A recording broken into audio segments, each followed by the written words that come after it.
repitiendo de nuevo, vamos a hablar entonces del síndrome de dificultad respiratoria aguda en la gestante.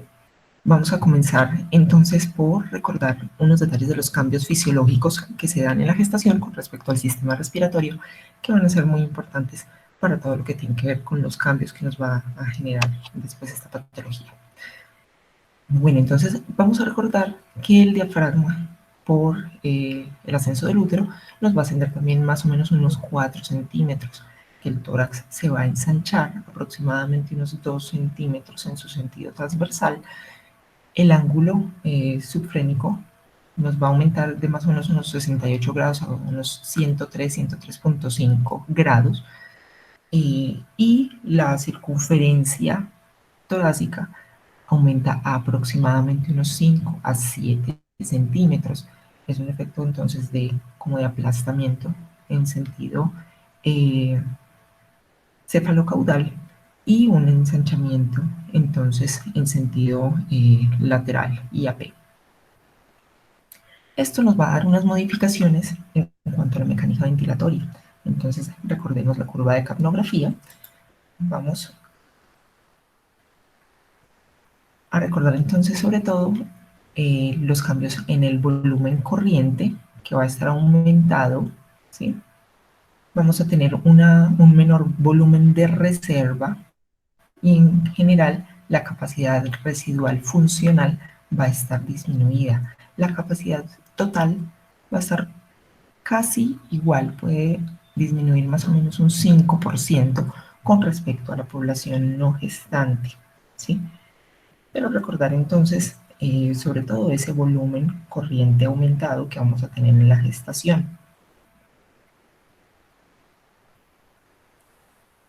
¿Qué pasa con esa entrega de oxígeno a la gestante?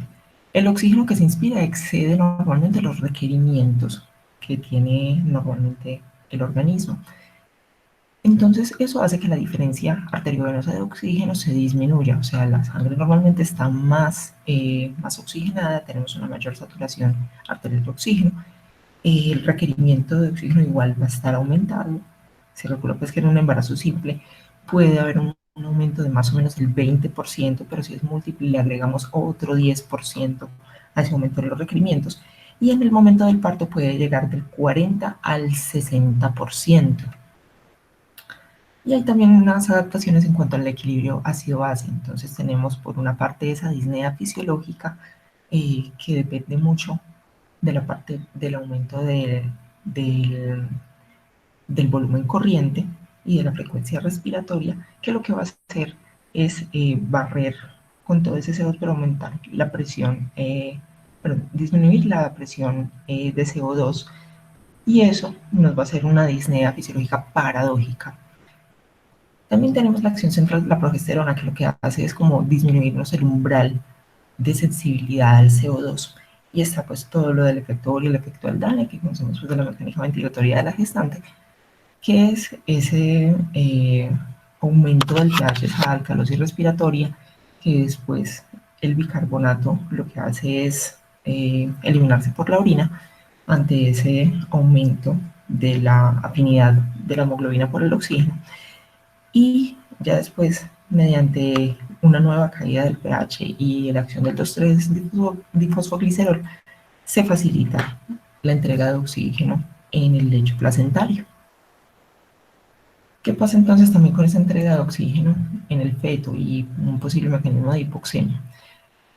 La entrega de oxígeno en el feto va a depender del flujo uterino, también de la oxigenación materna, de cómo está esa hemoglobina materna y de la curva de disociación de la hemoglobina. Recordemos entonces la curva de disociación, que puede desplazarse a la derecha o hacia la izquierda, dependiendo de todos estos cambios en el pH, en la mecánica ventilatoria. Entonces también la hipoxia materna, recordemos que puede hacernos una vasoconstricción fetoplacentaria. Hay un detalle importante y son los cambios en la entrega de oxígeno al feto, dependiendo también de la saturación materna. O sea, es muy diferente una saturación materna de 95% a 88%, por ejemplo, que nos puede dar una caída de la saturación en el feto de un 70 a un 55%. Vemos que es una caída más pronunciada que en la saturación materna. Y Recordemos también que entonces se necesita una presión arterial de oxígeno por lo menos mayor a 70 milímetros de mercurio para poder tener una buena oxigenación también en el lecho placentario y que el feto no tenga pues como ese efecto de hipoxemia. Y también se ha descrito pues que la hipocapnia disminuye el flujo uterino y a una mayor presión de CO2 se ha visto mejor resultado en el APGAR.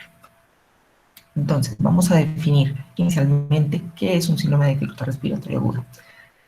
Se definió en el 2014, se definió pues hace, desde los 60, como una instauración rápida de falla ventilatoria hipoxémica y opacidades radiográficas pulmonares bilaterales en ausencia de falla cardíaca. O sea, de entrada nos debe descartar un fallo de una falla cardíaca como la etiología de esa falla ventilatoria de hipoxemia y de los hallazgos radiológicos. Entonces, en el 94, el consenso, la Conferencia del Consenso Americano-Europeo, nos dio también una definición de qué es la lesión pulmonar aguda y el síndrome de dificultad respiratoria aguda. Entonces nos definían la lesión pulmonar aguda como una PAFI menor o igual a 300 con infiltrados bilaterales en proyección frontal y una presión en cuña de la arteria pulmonar menor o igual a 18 milímetros de mercurio y que no hubiera un aumento de la presión auricular izquierda. El síndrome de dificultad respiratoria aguda lo definía también como esos síntomas de inicio agudo con una PAFI menor o igual a 200 milímetros de mercurio, con los mismos infiltrados bilaterales en proyección frontal y las mismas características de la presión en cuña de la arteria pulmonar. O sea, básicamente la diferencia era solamente la PAFI. Pero ya después apareció el Task Force de Berlín en el 2012, que nos cambia la definición de ese síndrome de dificultad respiratoria aguda. Entonces nos plantea que el inicio de los síntomas respiratorios deben ser menores a una semana de una injuria conocida o un daño conocido, o bien sea el empeoramiento de los síntomas. Vamos a encontrar entonces infiltrados bilaterales en los rayos X de tórax o en la TAC, que no está explicado por derrame o por colapso o por nódulos, con una falla ventilatoria no explicada completamente por la falla cardíaca o por la sobrecarga de volumen, con un déficit de la oxigenación que nos va a clasificar ese síndrome de dificultad respiratoria en leve, moderado o grave, dependiendo de la falla. ¿Listos? En el caso de la leve, vamos a tener una PAFI entre 201 y 300 milímetros de mercurio. En la moderada entre 101 y 200 y en la grave menor o igual a 100. Todos con una TIP o un CPAP. Sí se va a utilizar CPAP, pero ahorita vamos a hablar de eso, a unos 5 centímetros de agua. Vamos a hablar entonces brevemente de la epidemiología. Se calcula que tiene una incidencia en el embarazo de 16 a 70 por 100.000 embarazos. Que la ventilación mecánica se utiliza aproximadamente en 59.6 gestantes por cada 100.000 nacidos vivos, que la mortalidad intrahospitalaria está alrededor del 9%, pero eso va a estar mediado por la duración de la ventilación mecánica que requiere el paciente. Entonces, en ventilaciones más prolongadas, que definen como mayores a 96 horas, se calcula una mortalidad del 14% y en ventilaciones no prolongadas de aproximadamente el 6.9%. Y recordando con respecto a la neumonía en el embarazo, que es la infección no obstétrica más común en la gestación, es la tercera causa de muerte materna indirecta, aproximadamente la tercera causa, que el 25% más o menos requerirán soporte ventilatorio y que se ha visto una mayor mortalidad en neumonías de etiología viral, que tiene que ver con el tratamiento más específicamente, ya que pues en neumonías bacterianas se hace pues la antibiótico terapia oportunamente, mientras que en neumonías de etiología viral toda la parte del tratamiento es diferente y puede no haber tanto impacto temprano en la mortalidad. Se calcula también pues, que tienen un mayor riesgo de muerte quienes tengan pues, estas características, que tengan ventilación mecánica prolongada, que tengan falla renal con requerimiento de hemodiálisis, falla hepática, un embolismo de líquido amniótico, infección por influenza como etiología del síndrome de dificultad respiratoria agudo, que presenten también una embolia séptica o una endometritis, que ya vamos a ver que la etiología no es solo específica del pulmón. Y tienen menor riesgo de muerte quienes se ha visto que tengan cobertura en salud, de aseguramiento, y paradójicamente el tabaquismo y la neumonía. ¿Por qué? La neumonía, por lo que acabo de explicar hace un momento, pues el inicio de antibiótico-terapia oportuna. Y el tabaquismo por relacionarse con un incremento del riesgo de presentar neumonía. Entonces, aunque se pensaría que el tabaquismo puede ser ese factor de riesgo para aumentar la mortalidad, se ha visto incluso como factor independiente que asociado a la aparición de neumonía parecen tener una menor mortalidad. Bueno, en cuanto a la etiología de este síndrome, tenemos causas directas o indirectas. Incluso vamos a hablar de etiología puramente obstétrica. Entre las causas directas, o sea, las que tienen que ver con el daño puntual del pulmón o directo, están entonces la neumonía, las lesiones por broncoaspiración, o la neumonía aspirativa, el daño por inhalación de gases de calor, la contusión pulmonar, la embolia grasa o la embolia aérea, el ahogamiento, la sumersión, el daño por reperfusión, por esos radicales libres de oxígeno que pueden hacer precisamente ese daño tisular, el asma o el neumotórax, espontáneo puede ser, no, no por trauma, porque eso vendría siendo entre las causas indirectas, pero el neumotórax espontáneo, por ejemplo, por bulas. Entre las causas indirectas tenemos entonces la sepsis de cualquier etiología, el trauma, la pancreatitis aguda, la coagulación intravascular diseminada, las quemaduras, las lesiones en cabeza y cuello, las reacciones transfusionales, como el trali, o las alteraciones neuromusculares que impiden una adecuada mecánica ventilatoria. Y ya para las específicas del embarazo, tenemos la embolia de líquido amniótico, una lesión producida por tocolíticos, la preeclampsia grave, el edema que causa la preeclampsia grave. Recordemos entonces que los tocolíticos también el mecanismo es mediante el edema que podría causar. La cardiomiopatía periparto, la infección intramniótica, la endometritis, la abrupción o la hemorragia obstétrica. Bueno, en cuanto a la patogénesis, hay pues entonces una vía común que nos va a ocasionar entonces este daño en, en los neumocitos. Entonces hay un daño endotelial, una injuria, una necrosis mediada por cualquiera de los mecanismos o de las etiologías que mencionamos anteriormente. Hay aumento de la permeabilidad microvascular, lo que hace entonces que tengamos una entrada de agua y proteínas al espacio, a la unidad alveolar. Hay aumento de endotelina 1 y de antígeno del factor von Willebrand sobre todo, pero en general de marcadores de daño endotelial. Hay un daño en esa barrera de defensa, entonces también podemos estar propensos a una sobreinfección por otros microorganismos diferentes al causante, o si no es causado por un microorganismo que igual tenga una sobreinfección.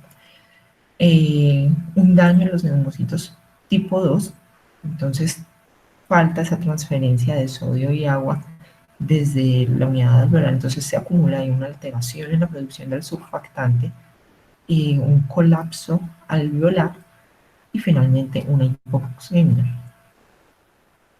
También entonces van a llegar neutrófilos mediados por factores estimuladores de colonias que van a estar ahí en esa unidad alveolar como parte de ese proceso inflamatorio que nos van a producir entonces sustancias oxidantes, proteasas, leucotrienos y activadores de plaquetas, que ya vamos a ver entonces también que hay, puede haber una microtrombosis asociada.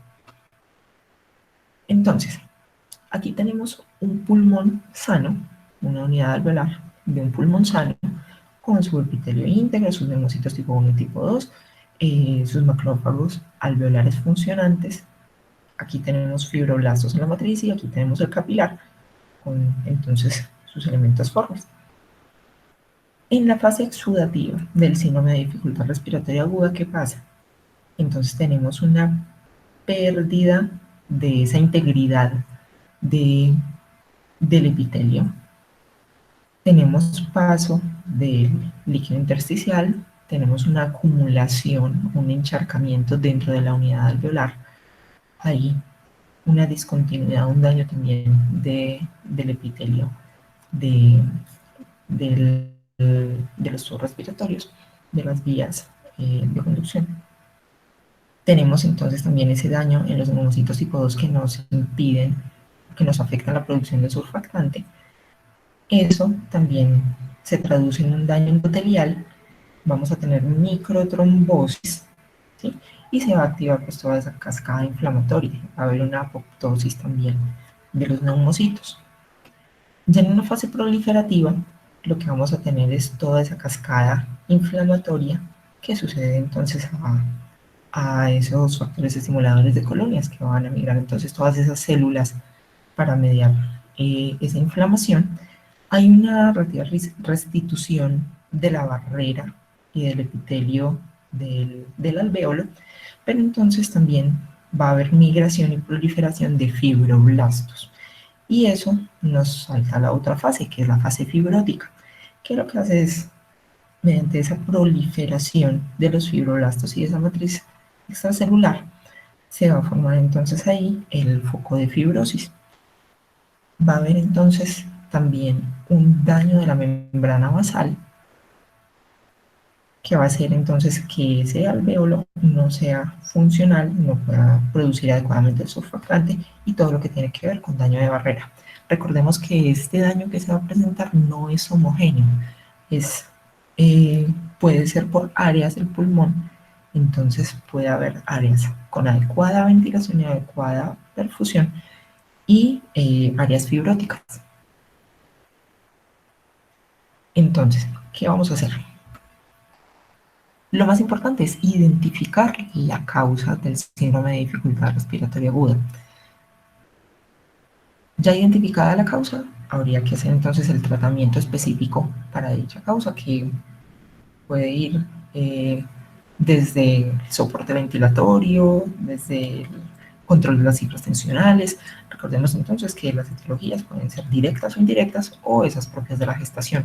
Entonces es muy importante identificar inicialmente esa causa del síndrome de dificultad respiratoria. Vamos a hacer entonces un tratamiento de soporte adecuado para la etiología que encontremos, una monitorización fetal continua y de acuerdo a las manifestaciones clínicas o la etiología que sospechemos en nuestra gestante, vamos a tener entonces la antibiótico-terapia, que ahorita vamos a hablar también de eso, que sería en casos graves, eh, o dependiendo también pues de la etiología que sospechemos, como decíamos, y la fluidoterapia, que recordemos que debe ser con mucho cuidado, porque con el mecanismo fisiopatológico que acabamos de ver nos puede predisponer a un edema agudo del pulmón. Entonces, manejar la fluidoterapia con mucha precaución, de acuerdo a las recomendaciones, bien sea de choque, si estamos ante un choque, o el soporte que la paciente requiera. Algunas consideraciones con la ventilación mecánica. Entonces, con el síndrome de dificultad respiratoria agudo, vamos a tener muy posiblemente alteraciones de la mecánica ventilatoria consistentes en un aumento de la resistencia de la vía aérea, ¿sí? Nos va a bajar la compliance. ¿Qué es la compliance? La capacidad de distensión del pulmón. Y un aumento en el uso de músculos respiratorios, bien sean centrales o accesorios. Con la ventilación mecánica no invasiva, hay que tener en cuenta que tiene menor evidencia en el edema no cardiogénico como el síndrome de dificultad respiratoria aguda. Los estudios que hasta el momento son muy heterogéneos, se ha utilizado más que todo para el síndrome de dificultad respiratoria agudo leve, debe tener estabilidad hemodinámica, una monitorización materna y fetal continua y adecuada, y si no mejora, en caso de utilizarse en una gestante, en 30 a 45 minutos, debe pasarse igual a ventilación invasiva. Y pues hay unos factores que nos confluyen para tener en cuenta en la intubación en la gestante, y es como que la falla en la intubación es 8 veces más frecuente que en la población no gestante, entonces hay que estar preparados para eso. Siempre recordemos considerarla como estómago lleno. Tenemos que tener en cuenta también el aumento en la presión intraabdominal propia del crecimiento del volumen uterino. Baja entonces también, como comentábamos al principio, la reserva y aumenta el consumo de oxígeno, entonces hay que hacer una intubación rápida, siempre secuencia de intubación rápida, así sea pues como programada la intubación, eh, y considerarla una vía aérea difícil y anticiparse a esta situación. Si tenemos de pronto disponibilidad de un grupo de manejo de vía aérea difícil, mucho mejor, por lo menos pues que estén disponibles, y hacer para la intubación maniobras como por ejemplo poner la rampa como si estuviéramos intubando a un paciente obeso. Bueno, algunas precisiones en cuanto a los medicamentos para la secuencia de intubación rápida en la gestante. Recordemos entonces que el propofol puede desencadenar sedación en el feto, es dosis y tiempo dependiente, entonces puede ser seguro para la inducción si lo utilizamos por un tiempo corto, en el caso puntual de esta secuencia rápida de intubación. En cuanto a las benzodiazepinas, todas han reportado hasta el momento teratogenicidad y tienen un efecto acumulativo en el feto, entonces también es preciso utilizarlas con precaución. En cuanto a los opioides, podemos tener de larga o de corta acción. Los de larga tienen riesgo de depresión respiratoria neonatal, pero los de corta acción, como el remifentanil, han demostrado ser seguros con una adecuada dosificación y una adecuada monitorización. Recordemos que pueden ocasionar una disminución transitoria en la variabilidad de la frecuencia cardíaca fetal al monitoreo, pero es un efecto transitorio. En cuanto a los bloqueadores neuromusculares no despolarizantes, pueden dar falla ventilatoria en el neonato si se usan por un tiempo prolongado. Entonces, siempre es prudente anticipar la reanimación neonatal y estar preparados para ese momento pues, del nacimiento en cuanto a la atención del recién nacido. Y la dexmedetomidina es un alfa-2 agonista y nos puede dar ese efecto pues, sedante y analgésico, tiene mínimo paso placentario y se considera una buena alternativa para esa secuencia de intubación rápida. Ojalá siempre podamos administrar lidocaína, que nos disminuye el reflejo tusivo, entonces nos puede disminuir ese riesgo de aerosolización, por ejemplo, en la situación actual pues, del COVID-19. Bueno, en cuanto a la ventilación protectora. La ventilación protectora es entonces esa estrategia de tener un menor volumen corriente para evitar la lesión pulmonar mediada por volumen, porque un volumen excesivo en la ventilación también podría hacernos esos efectos deleterios en el epitelio alveolar. Entonces, esto fue una estrategia que se empezó a estudiar en el 98. En este estudio tomaron 53 pacientes, pusieron un volumen corriente menor a 6 mililitros por kilo versus lo que se venía utilizando hasta el momento, que eran 12 mililitros por kilo. Estudiaron entonces la mortalidad a 28 días y se dieron cuenta que tenían una mortalidad, los pacientes aleatorizados, en el volumen corriente de menor de 6, de 38%, versus una mortalidad del 71% con un volumen usual hasta el momento, que eran los 12 mililitros por kilo. Vieron también que tenían menor barotrauma y que el destete al ventilador era más exitoso. Entonces, a raíz de esto, hicieron en el 2000, publicaron pues en el 2000, en el New England, este estudio, que es el ARTSNet. Dijeron, bueno, parece funcionar, hagamos una prueba pues como con una muestra más representativa. Tomaron 861 pacientes y las aleatorizaron de la misma forma, de volumen corriente menor de 6 o de 12, como era el uso hasta el momento, y observaron una mortalidad del 31% versus el 40%. Posteriormente, obvio, Cochrane hizo su revisión y se publicó en el 2013. Tomaron 6 estudios, 5 de bajo riesgo de sesgo y 1 de riesgo indeterminado. O sea, hasta el momento estaba pues con, con un riesgo aceptable. Y estaban incluidos los 2 estudios anteriores que mencionábamos. En total, 1.297 pacientes observaron una mortalidad a 28 días que disminuía con un RR de 0.74, una disminución entonces del 26% en la mortalidad y una mortalidad hospitalaria con un RR de 0.8, también disminuía un 20%, pero no hubo evidencia suficiente ni en morbilidad intrahospitalaria ni en secuelas a largo plazo.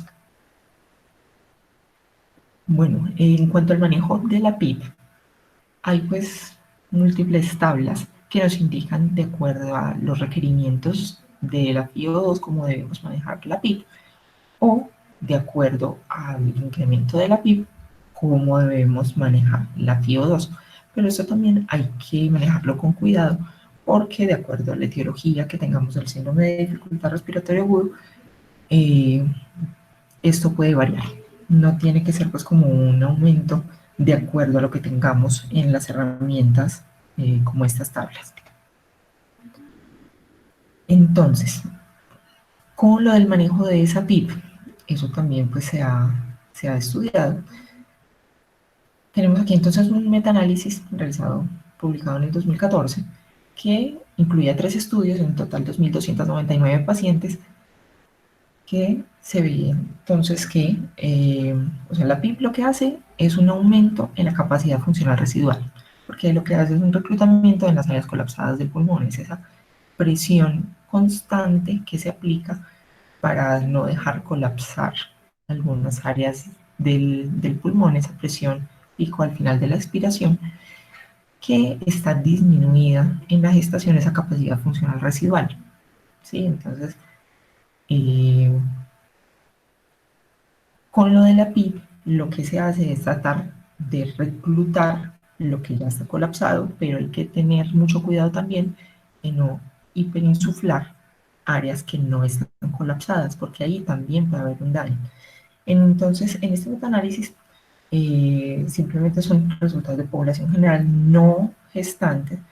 Decían entonces que no había diferencia entre PIB alto o PIB convencional, que ese PIB alto lo definían pues como mayor a 8 centímetros de agua. En cuanto al tratamiento farmacológico, vamos a iniciar entonces con el uso de corticosteroides. Esto ha sido pues muy controvertido. La mayoría de la evidencia pues no ha sido concluyente.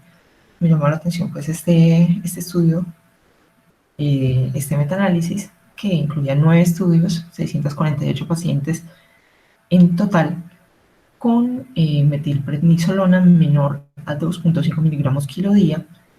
Tuvieron 5 estudios de corte y unos 4 RCTs, y en ambos disminuía mortalidad. O sea, dieron los resultados independientemente para los 5 estudios de corte y los 4 RCTs, y en ambos grupos disminuía la mortalidad con una disminución global del 28%, perdón, del 38%. Sería también entonces diferencia en los días libres de soporte ventilatorio en estancia en UCI, el score MOS, que es el score MOS, lo que nos indica es la clasificación de ese daño pulmonar, pero eso es un score dinámico. entonces también hay que manejarlo con cuidado. Y el score del LIS, que también nos dijo pues ese daño pulmonar. Y había también una mejoría en la PAPI. Eso hace pues que nos cambien las clasificaciones, entonces hay que manejarlo con cuidado. Pero el score de MOTS es de daño multiorgánico, perdón. El score del LIS es de daño pulmonar. En cuanto a los beta-2 agonistas, este es un ensayo clínico controlado que comparaba entonces al butamol intravenoso 15 microgramos por kilo versus placebo hasta 7 días de administración en síndrome de dificultad respiratoria aguda grave. Y resulta que se encontraron con que el salbutamol antes aumentaba la mortalidad, un 34% versus un 23% del grupo placebo, con una RR de 1.47. Bueno, el ECMO, entonces la circulación, la, la oxigenación por membrana extracorpórea tiene entonces varios tipos de circuitos, pero lo que es básicamente es un sistema de oxigenación que está por fuera del cuerpo, que puede ir veno arterial o veno venoso. Eso va a depender de qué tan comprometida está la oxigenación, sobre todo si hay compromiso de, de la función cardíaca. Pero en este caso, como no hay compromiso de la función cardíaca, por definición, vamos a utilizar, o se prefiere, un sistema veno-venoso. ¿Qué pasa entonces con la ECMO? Ya así como específico para la gestación. Este estudio es un estudio de corte retrospectivo con 12 pacientes embarazadas y pospartos que tenían síndrome de dificultad respiratoria aguda grave sin respuesta a otros tratamientos. La causa principal de la muerte se vio que era el sangrado en quienes se les aplicaba la ECMO por la anticoagulación que requiere. Pero en cuanto a la sobrevida materna, se vio en el 66% de las pacientes, que recordemos que tenían un SDRA grave y una sobrevida del recién nacido del 71%, que fueron 5 de 7 que se analizaron. En cuanto a la sobrevida neonatal.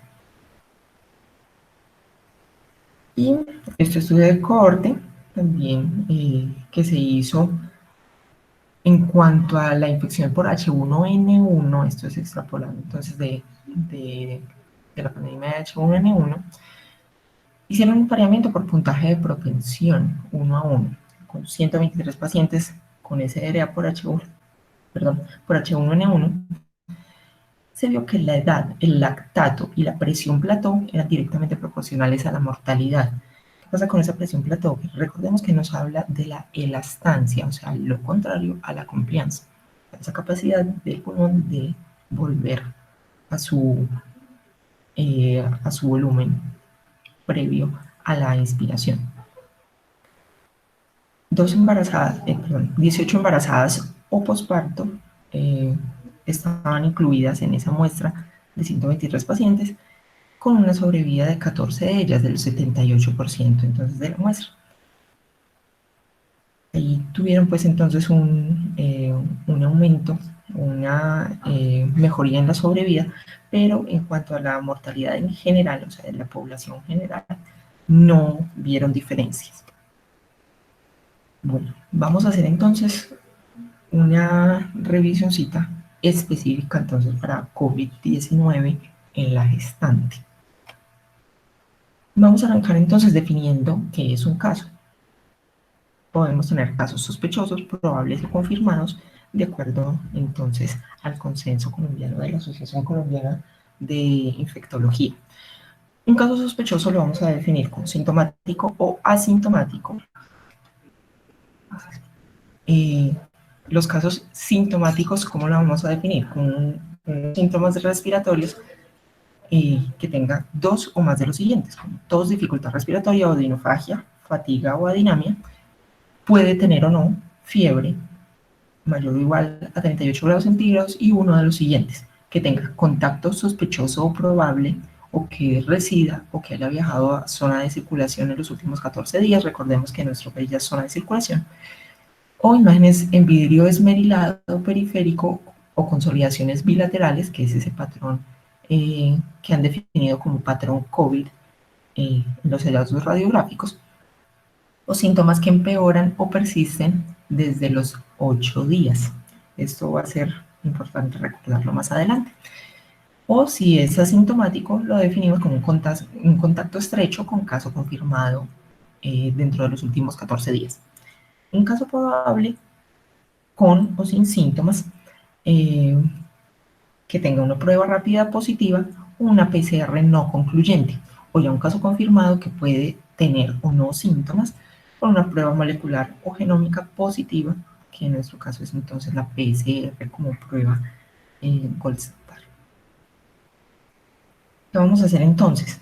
Vamos a hacer una adecuada historia clínica, un examen físico y si hay sospecha de neumonía, hacer paraclínicos encaminados a detectar factores de mal pronóstico. Entonces vamos a hacer unos rayos X de tórax para confirmar entonces los hallazgos compatibles con neumonía que mencionamos anteriormente u otros hallazgos o diagnósticos diferenciales, unos gases arteriales de base, un neumoleucograma, ionograma, proteínas totales, función renal y hepática, LDH, una PCR, pruebas de coagulación, EKG y troponina, y un monitoreo fetal y una ecografía para ver también el bienestar fetal. No vamos a hacer, qué pena hago el paréntesis, una revisión pues de la parte microbiológica, fisiopatológica, ni profunda de diagnóstico del COVID, que han sido pues objeto de otras charlas. Debemos valorar entonces la gravedad, eso sí, podemos tener una infección por COVID leve, moderada o grave. En los casos leves podemos hacer un manejo ambulatorio que podemos tener síntomas generales y síntomas respiratorios altos, locales, o bien estar asintomático. O podemos tener un cuadro moderado que ahí sí podría requerir hospitalización con una neumonía leve, que se define pues como esa neumonía con confirmación en los rayos X de tórax, pero que esté saturando más del 90% con un CURP 65 mayor o igual a 1. El CURP 65 nos lo recomienda tanto, por ejemplo, el Clinic de Barcelona como también la guía colombiana. No soporte ventilatorio ni vasopresor. Ya si tenemos una enfermedad grave, lo más probable es que vayamos a requerir una estancia en cuidados intensivos. Entonces, en ese espectro de enfermedad grave, que son más o menos el 20% de los pacientes, vamos a tener entonces la neumonía grave, el signo de dificultad respiratoria aguda, la sepsis y el shock séptico. La neumonía grave nos la definen entonces como un fallo de órgano, puede ser uno o varios órganos, que ya esté con una saturación por debajo del 90%, una frecuencia respiratoria mayor o igual a 30 respiraciones por minuto, o que ya tenga necesidad de soporte vasopresor. El síndrome de dificultad respiratoria agudo como tal, ya es esa falla ventilatoria hipoxémica que definimos desde el principio.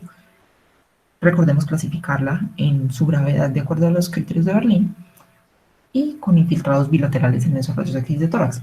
Ya la sepsis es una disfunción orgánica, un cambio agudo en el sofá mayor de 2 puntos, y el shock séptico que tenga una hipertensión refractaria a volumen, requerimiento de los opresores para una presión arterial media mayor o igual a 65, un lactato mayor o igual a 12. Hay que puntualizar entonces que la gestante no tiene mayor susceptibilidad ni de infección ni de presentar complicaciones graves con respecto a la población general, pero si se presentan esas complicaciones, siempre hay que tratarlas de forma precoz por ese riesgo de deterioro debido a los cambios fisiológicos que mencionamos. Hay que considerar también entonces las comorbilidades que pueda tener la gestante, como por ejemplo la hipertensión o la diabetes pregestacionales, la enfermedad cardiopulmonar, la enfermedad renal crónica estadios 3 o 4, la inmunosupresión, que puede ser, por ejemplo, en trasplantadas, en pacientes con VIH con un recuento de CD4 menor a 350, con tratamiento inmunosupresor, o con corticoides equivalentes a más de 20 miligramos de prednisona por más de 2 semanas. Recordemos entonces hacer la conversión del esteroide que esté utilizando la paciente. Vamos a tener entonces también los criterios de ingreso a UCI, como decíamos pues, hace un momento. Y de acuerdo entonces a la Sociedad Americana del Tórax y a la ITSA, con uno mayor o 3 menores, debemos considerar entonces el ingreso a unidad de cuidados intensivos, que es entonces los criterios mayores, la necesidad de ventilación mecánica invasiva o el shock con necesidad de vasopresores, o ya los criterios menores, que son la frecuencia respiratoria mayor a 30, perdón, la PAFI menor de 250 y filtrados multilobarios, la confusión o la desorientación, el boom mayor a 20, leucocitos menores a 4000, las plaquetas menores a 100.000, la temperatura central menor a 36 grados o la hipotensión con requerimiento de fluidoterapia agresiva. Bueno, en cuanto al tratamiento específico, los medicamentos que han sido estudiados hasta el momento para el manejo del COVID-19 no están contraindicados en la gestación, entonces los podríamos utilizar. ¿Cuándo se utilizan? En escenarios del espectro de enfermedad grave. ¿Listo? Entonces, desde neumonía grave en adelante estaría indicado su uso de acuerdo también a las guías colombianas. Tenemos entonces el lopinavir y ritonavir, 2 comprimidos cada 12 horas y después y lo continuamos por 7 a 14 días. La hidroxicloroquina con una dosis inicial de 400 miligramos vía oral cada 12 horas el primer día y luego lo continuamos 200 cada 12 horas, según el clínico por 4 días, pero según la guía colombiana por 10 días más. La citromicina nos lo mencionó pues también en Barcelona, pero no está incluida dentro del algoritmo de tratamiento en la guía colombiana. Si se sospecha entonces la sobreinfección por ese daño de la barrera alveolar que mencionábamos inicialmente, la idea es entonces iniciar ceftriaxona 1 a 2 gramos IV cada 24 horas y menciona también pues, el inicio de icoplanina, pero en nuestro medio tendríamos disponible pues, la vancomicina. Y no olvidar la tromboprofilaxis farmacológica, la gastroprotección obviamente. Los corticoides deben ser administrados en consenso con infectología y neonatología, sopesando pues entonces ese riesgo-beneficio de su administración. Vamos a tener entonces unas consideraciones en cuanto a la hipoxemia, específicamente el COVID-19. Describen entonces 2 fenotipos de comportamiento de esa mecánica ventilatoria en los pacientes con COVID. Está el fenotipo L, que corresponde a una disregulación de la perfusión pulmonar, en el cual está bajo la elastancia, baja la relación ventilación-perfusión, baja la reclutabilidad y también tiene una baja respuesta a la PIP. Ahí pueden mediar microtrombosis pulmonar, pueden mediar ese fenómeno pues, de microtrombosis que también mencionábamos, es una pobre perfusión, resultar en una hipoxemia y afectar también el espacio muerto.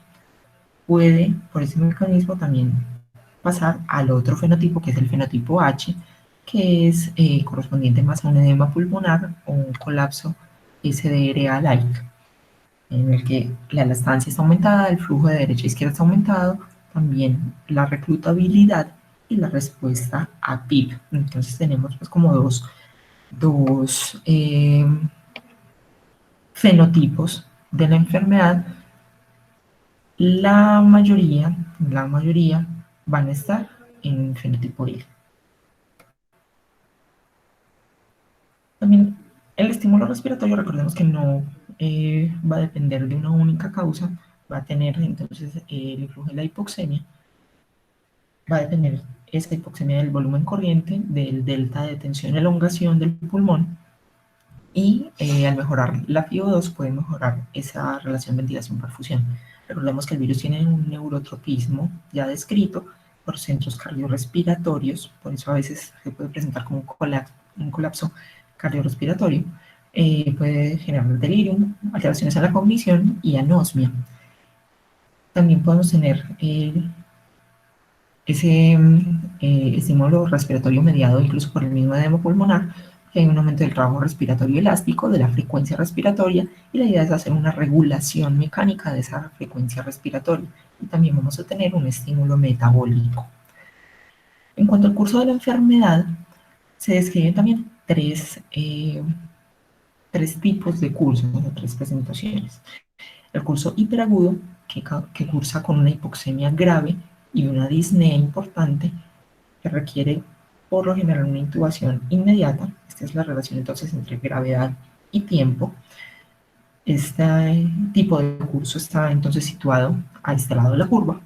Está el curso indolente, que tiene entonces una hipoxemia moderada, bien sea o grave, con un trabajo respiratorio moderado. Y está el curso bifásico, que tiene un curso inicialmente indolente, pero puede presentar entonces un deterioro agudo de 5 a 7 días después de inicio de los síntomas, con una hiperinflamación. Recordemos entonces también la tormenta de citoquinas que puede desencadenar el COVID-19, con un empeoramiento de la falla respiratoria, infiltrados bilaterales y consolidación propios de ese patrón COVID radiográfico. Hay ciertas diferencias que se han estado estudiando en cuanto a el síndrome de dificultad respiratoria aguda propio del COVID-19. Entonces, hay una alteración en la distribución de perfusión capilar, más que el mismo daño directo que hace el COVID, el SARS-CoV-2 en el epitelio del alvéolo. Entonces puede haber áreas hipoventiladas por el edema y áreas sobreperfundidas por la redistribución. Entonces ahí hay un, una falta de intercambio gaseoso tanto por un shunt como por una alteración en la relación ventilación-perfusión.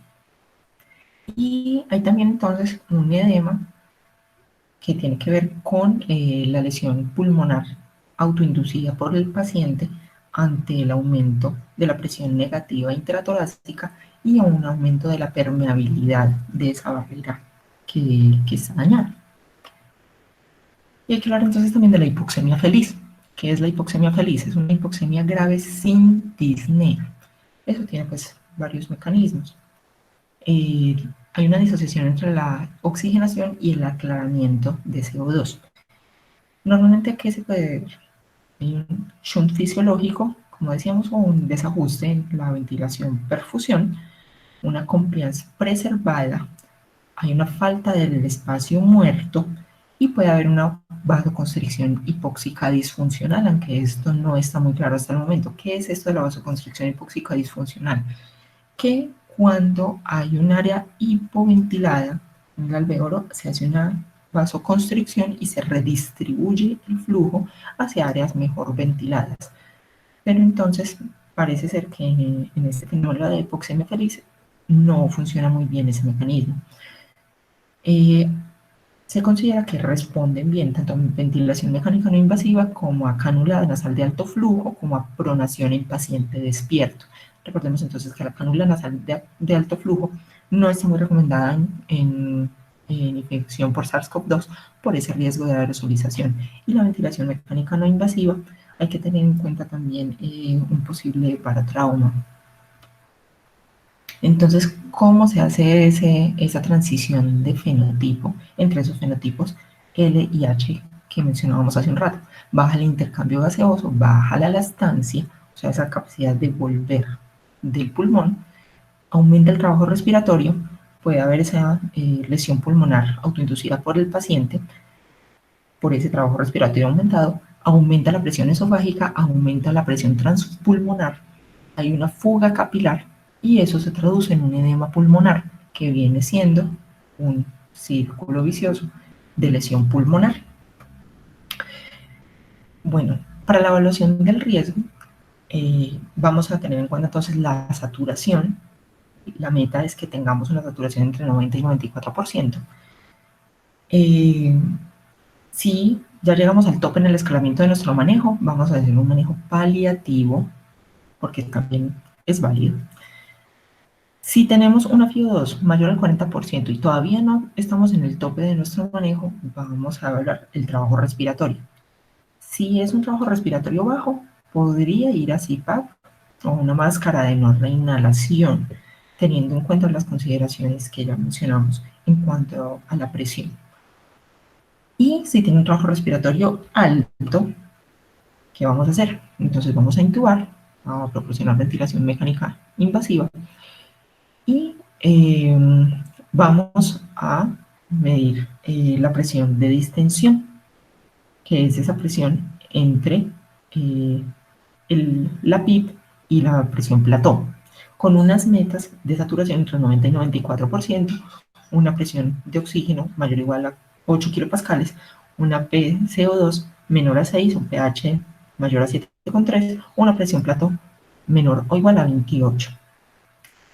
Entonces, esto, la idea es hacerlo con un volumen corriente de 8 cc kilo, una PIP de máximo 8 centímetros de agua y una frecuencia respiratoria para conservar el CO2 terminal de 4 a 5 kilopascales.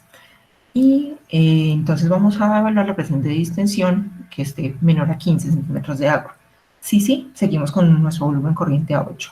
Si no, le vamos a bajar el volumen corriente a 6 cc kilo. Y vamos a hacer entonces después una diferenciación de esos fenotipos de los que hablábamos. Si sigue con una saturación menor o igual al 90%, con FIO2 a 70% o más, vamos a hacer un bloqueo neuromuscular, el que más ha demostrado mejoría en la mortalidad es el cisatracurio. Y vamos a subir la PIB de a 2 centímetros de agua hasta alcanzar máximo 15 centímetros de agua. Si la saturación sigue menor de 90, con una FIO2 mayor al 70, vamos a evaluar la confianza.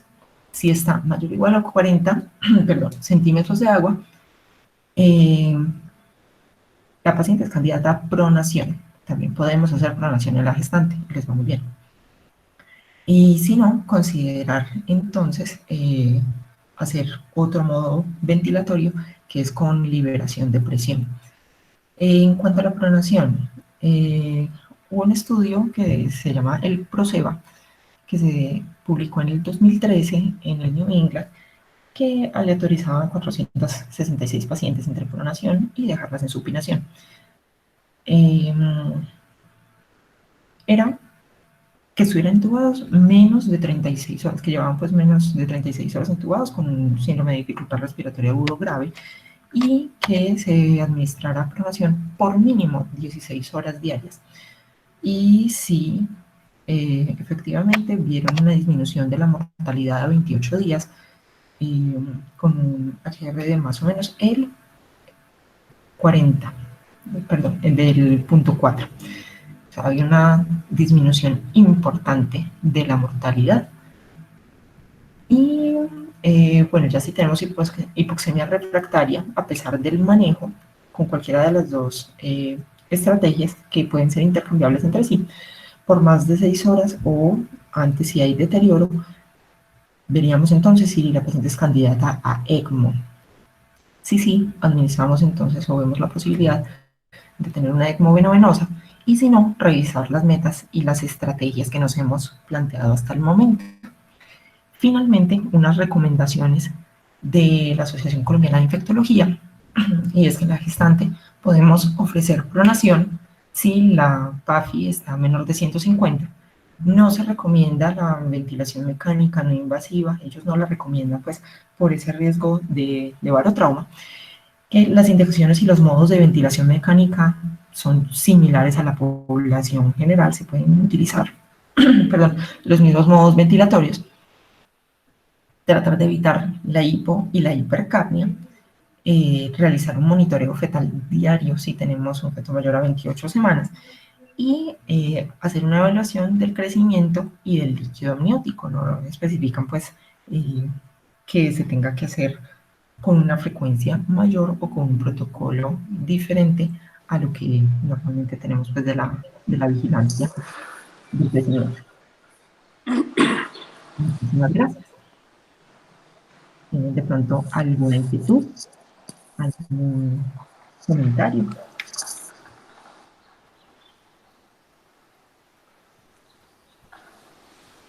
No, ante todo, felicitar a la doctora Mariana por el gran esfuerzo en la preparación del seminario, sobre todo porque mucha de la literatura sobre COVID pues está en publicación reciente y todavía no es